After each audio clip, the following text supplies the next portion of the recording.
Welcome to Let's Grow Texas Ag, showcasing unique farm and ranch stories of the South Texas coastal plains. First-hand knowledge with special guests presented by our very own and well-known host, Joe Adams. Pull up a chair and enjoy as we share some of the heritage and insightful stories that have made us proud Texans. Let's Grow Texas Ag, sponsored by Scherer Kubota, Trust Texas Bank, and Weber Motor Company.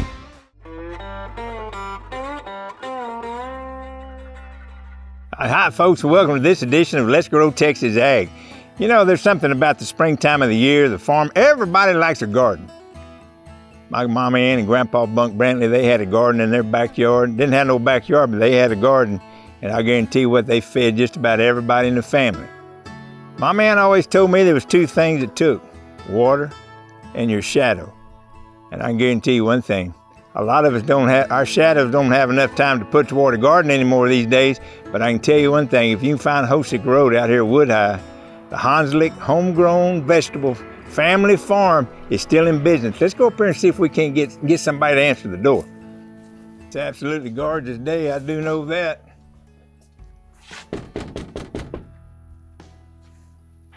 I guarantee you they ain't napping.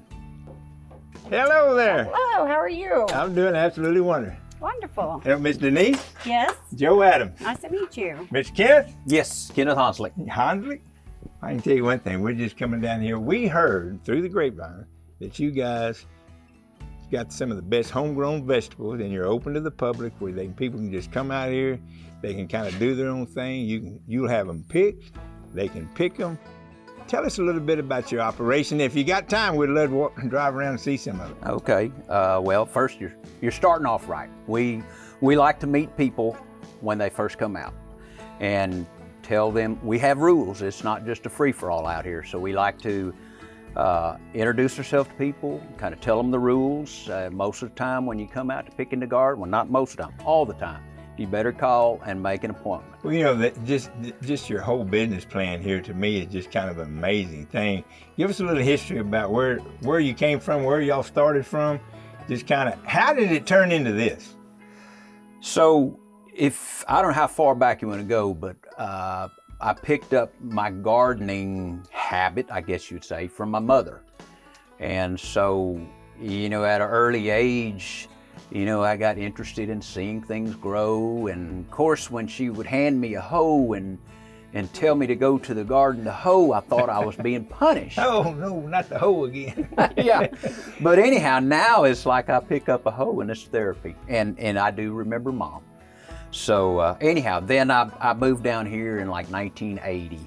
And it slowly started gardening. I didn't have a whole lot of land, obviously, when I first moved down here, but then eventually bought some land and started gardening. And then one thing led to another. You know, if I'm gonna do this, we might try to make it profitable. So I start selling a little bit to people that were interested. And then along the way, we started selling here out of the house. And most of it was, we would advertise in Victoria Advocate and people would come out. And then pretty soon it was word of mouth. And it's just gotten bigger and bigger. And now with today's social media, with Facebook, it's just amazing how many people you can meet and put pictures. You do the Facebook page? I do the Facebook. Who helps him? Well, he does most of it himself. Yeah. Well, I take care of everything else. Somebody asked me, Joe, you got a Facebook page? I don't even know the first thing about it. Well, that's great, man. Yeah. So people can go to your Facebook page? Yes. How do they get on that? Hanslik's Homegrown Vegetables. And so if you find it, you know, just by searching through, just hit follow, and then every time I put something up, you're going to get it. So, Miss Denise. Yes. I know you got to take care of this guy. All right. What's your deal here? So I usually, if he's in the field, then I'll be the one to meet and greet the people who come for the new customers, and then we like to show them how it all works. So I'll explain to them that process, and then I usually end up taking care of the phone calls, returning messages, doing all the book work for everything. Yeah. And just trying to keep the orders going. And so people start getting on a list like in March for when they start producing like the end of April, 1st of May. So I get calls and I put them down, but they need to understand it's just because you're on the list doesn't mean you stop calling, and that's what happens. A lot of the people will not call back and expect me to call. Well, when you have hundreds of people that come and want many things, I cannot just keep calling back. So that I put that on their back for them to call me. I tell them, you're on the list. This is about the time they're going to start up. So please keep trying back, to get in. We start then scheduling them at when they start making. I keep a schedule going every Monday, Wednesday, Friday. Sometimes we go into Tuesdays and Thursdays. So it's just a full-time job keeping up with just cucumbers. I was going to say, it's much less everything else. It looks to me like y'all make a good team, and you got a heck of a deal going there. We can gladly show you. I'll show you where the cabbage patch is and some other things that got growing. Man, that would be absolutely wonderful. Y'all don't go nowhere. We're going to take a little tour here in just a minute. We'll be back right after these messages on Let's Grow Texas Ag.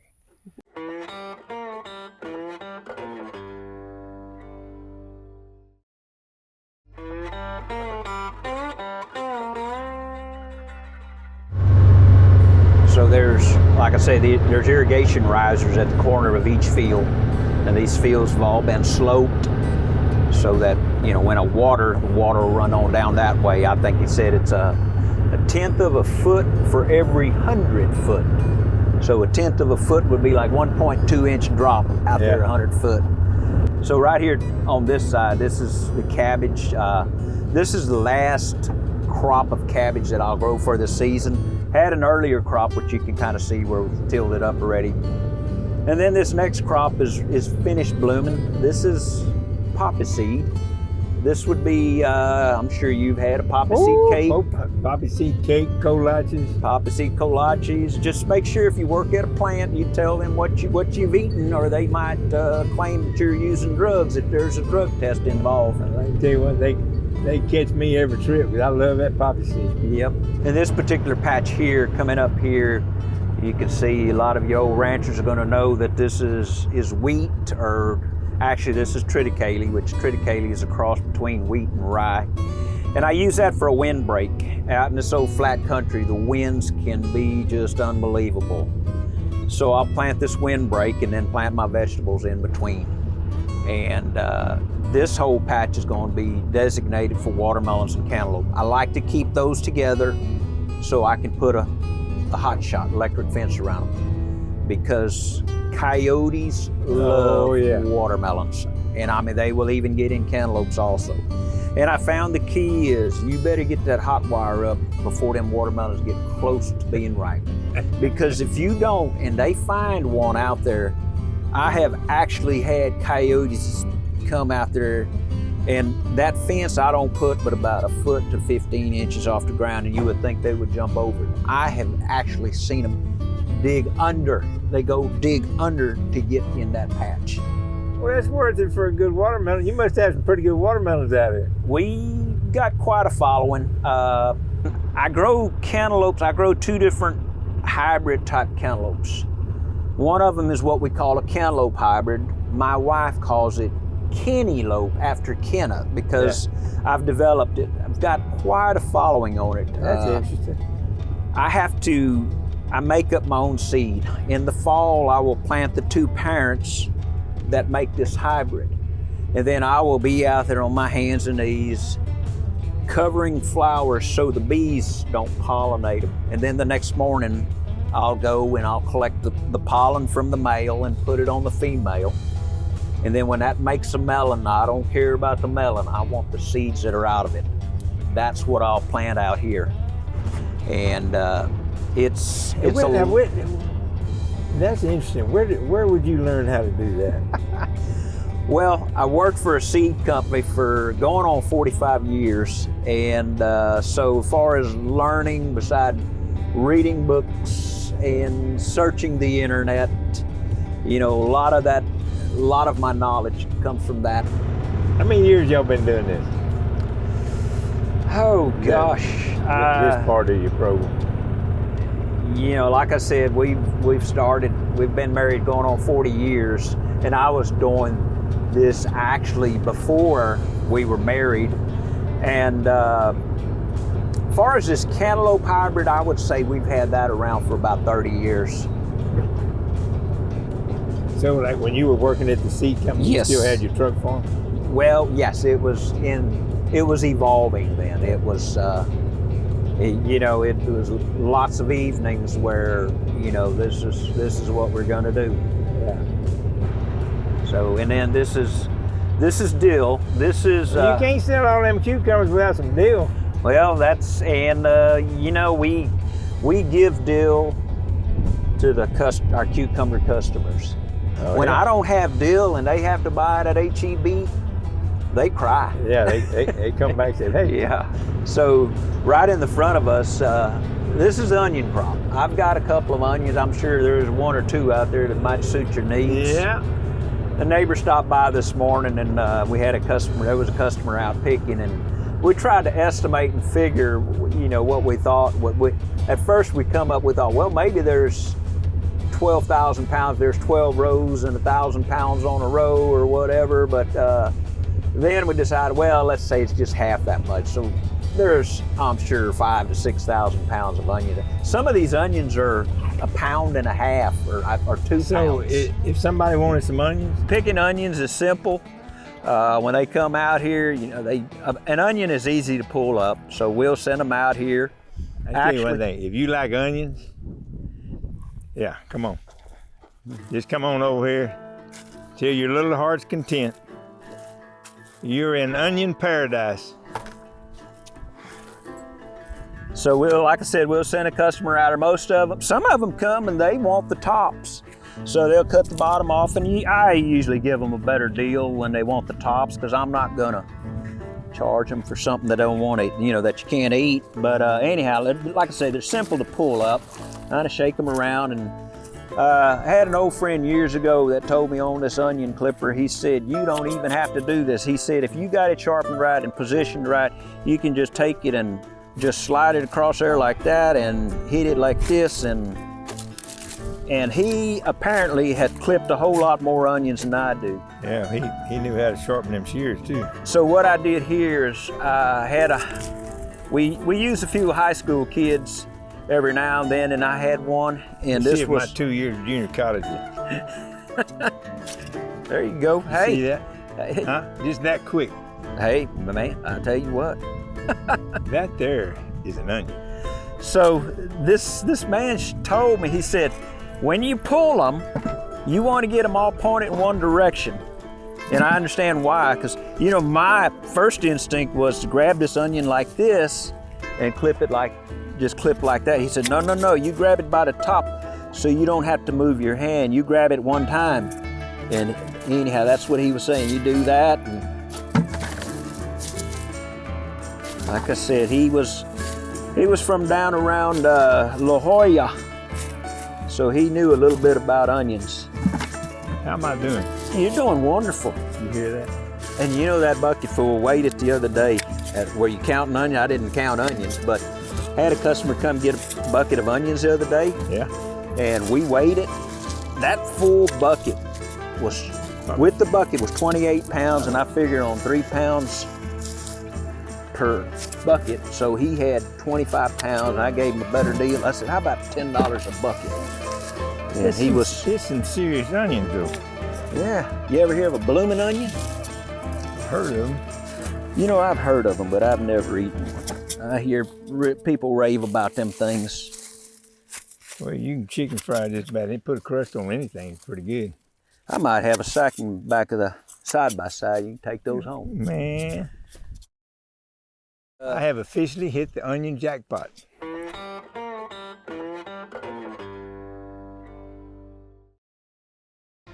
Did you know the number of farms in Victoria County has grown by 10% from 2017 to 2022, increasing the total market value of products sold by 23%? So when we send a customer out, we give them a patch number. And on that, there's a flag under there that says 1. There's a flag over there with 2, 3. This particular stretch, there's probably gonna be 6 flags. That's 100 foot for every flag. For some customers, that's too much. For others, we've had some that they need all patches. I've got one customer that wants, from Refugio, he's ready asking for 15 buckets. It's a struggle, but anyhow, some of them come out and say, oh yeah, I've picked. So to pick a cucumber, this is not really great to demonstrate on, but you have to get in and you got to move all the leaves to look. Yeah. This you almost don't have to right now, but pretty soon this is just gonna be a bed of vines. And if you don't move all the leaves, you're gonna miss, even moving the leaves, you'll miss some here and there. But we can tell, you know, in 2 days, sometimes in the same day, if, you know, when one customer gets a half a bucket in one patch and the next one gets 2 buckets, somebody didn't pick right. Yeah. So, you know, I'm sure that's not a problem that's gonna ever end. You know, it's just how, one of those things you have to deal with. And like I say, this is the last bed of tomatoes. I've still got some tomato plants to set out. So this contraption, this machine, back when I was looking for what you called it, a side-by-side or a gator, went up to the Victoria Farm and Ranch show, and a fella had this thing here, and I started looking at it. I said, man, you can spread the wheels out, you can move them in. So they're spread out to match these, to work on these 38-inch rows. And I mean, the thing will get up to 15 miles an hour. But for what we're using it for, it needs to go less than a mile an hour. So, What's it got these traveling ironing boards on there? yeah, those traveling ironing boards. You know, when you're picking, as with anything on the farm, the old wheels are always turning. You're thinking, how can I make this easier? How can I make this easier? So it had a receiver hitch on there. And I've got a friend, William Clazel, Bill Clazel. He's semi-retired from Victoria Farm Equipment now, but back then he was full-time. And I'd given these ideas, and this is what he came up with. He fixed this up, and then this was on there. Then later I got to thinking, you know, if I could drive this from the back, that would be great. And I just so happened to have an old trolling motor, a remote control, or a remote, it was a foot control. Like on a boat? Yes, yes. So I mean, it says Minn Kota there, and this is Minn Kota. This is what you're dealing with. Yeah. But anyhow, so I got to thinking, I said, surely that would turn that steering wheel, this power steering, it would turn it. So I told him, I said, let's see if we can figure this out. And he's pretty good about tinkering and welding. He has been what would you say, a gold mine to me. Yeah. So Absolutely. anyhow, when he first started, this is a foot pedal. I have a seat that also sits there, and we picked yellow squash with it. But usually, I always had a driver that would drive. Hold on a minute. Can me and you get on here and you can drive this thing from back here? Well, sure. Let me plug everything in. And then first see if it starts. Yeah.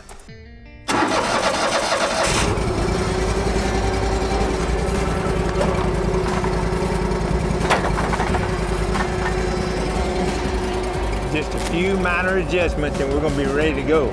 Got anything in your pockets? Yeah. It's not usually good laying down on them.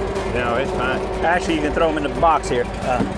Or you can just watch me. No, hell no, I'm gonna go with you. I want it. Okay, so. Ain't no way I'm gonna let you go without me. The guy on this side controls the speed.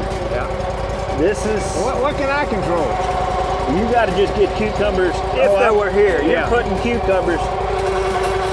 I have to control the speed, and then I also do the driving. So this, I don't know if you can see those wheels up there turning. See, I'm headed to the right already. What you would be doing is when you're harvesting cucumbers, you're coming through here and you're looking and you're picking cucumbers, just putting them in the box? Putting them in the box, yes sir. And like I said, I will run over some vines, but I don't mind running over the edges of vines if when I get done, my back still feels good. You ain't ever found nothing in these vines that you didn't want to find, have you? Well, my son did. What? It didn't rattle, but he flew off that thing like like he grew some wings. But anyhow, like I said, you move these leaves around. It gets you down, it gets you down there where you can see a lot better. I can see where it would be just absolutely wonderful. It's amazing how much we have picked going through here. You see this pass is like, say, 606. This one is Put them in the box. Yeah. You're good to go. And we've picked 3 passes in one evening, and neighborhood of, I think it was like 300 pounds of picklers, which for picklers, that's pretty good. And the other thing is, I've got some good pickers that, as they're going, if they see a weed, they'll pull it up. That's a bonus. That's a plus. Yeah. So, and as far as the speed, like I said, usually the guy driving it governs the speed. Depending on how fast the picker you are. Well, that's right. Yeah, most of the time when we're going, my son is hollering, slow down, slow down. He does not like to drive this thing, but he will. And I've had some of my hired help. I've had them, that I trust, I've had them drive it from the back and they're fine. But ideally, if I've got the number of people, 3 people, and I can put a kid up there and let him drive the steering wheel. But when he's up there driving, I said, you keep your foot off this pedal, because there's a pedal up there. They can bump that pedal, and you'd be all You'd be through going. there. Yeah. It kind of reminds me of the way we used to haul hay, have that old granny gear. Yeah, well, yeah. And them old 4-speed. And you can just get it in a row, just put it in granny gear, and just get back there and toss hay. And drove it from the window? Yep. Reaching it? Yep. Yeah, been there, done that. Yep. Did OSHA ever check y'all out? Well, no, there wasn't no sitting, Nothing we ever did was OSHA approved. Yeah. It would be like, you've lost your damn mind, boy. Yeah, that's why we got some I kids. could see where that thing would be invaluable, though. I've even used this for doing transplants. And I may even use, now that this is on there, I might even go roll through them onions. What I found over doing it for a while, the guy driving, that old neck looking forward at that tire, that kind of can be a chore. That gets you in the neck a little bit. But this, like I say, this has been a jewel. Matter of fact, everybody needs one of these. Matter of fact, I bought another one. Got a hell of a deal on another one, so I bought another one. Well, let me ask you this. I mean, had you ever seen anything like this? Or is this kind of your design, or just? I've seen people have little contraptions where they go over one row, and I knew that I'm going to run over some vines, and but I've let a few customers use it. Now, I mean, they think this is the greatest thing there is. Oh yeah, no, I would think so too. Necessity being the mother of invention. Yeah.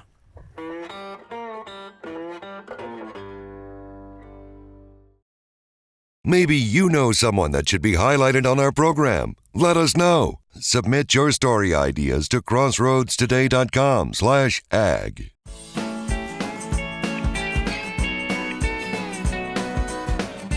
This has been a great afternoon. Appreciate you coming out. Oh man, I want to tell you one thing. Nothing just happens. No, it takes work. It takes a lot of work, and I think that in visiting with you a while ago, there's what my grandmother used to say, that the best thing in the garden was your shadow. Oh yeah, there we go. There it is, right there.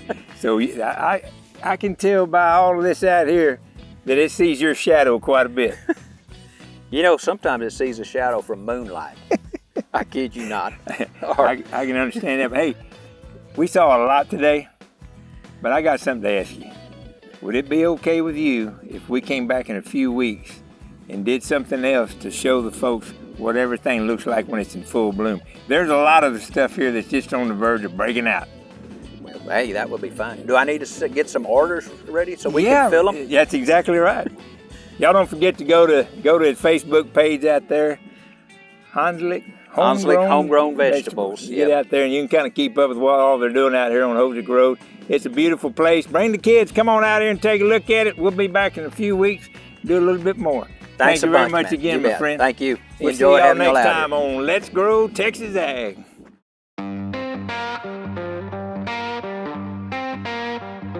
You've been watching Let's Grow Texas Ag. Special stories focused on the farmers, ranchers, and those who work in our agricultural industries in South Texas. Visit our website for more information and program schedules. Sponsored by Scherer Kubota, Trust Texas Bank, and Weber Motor Company.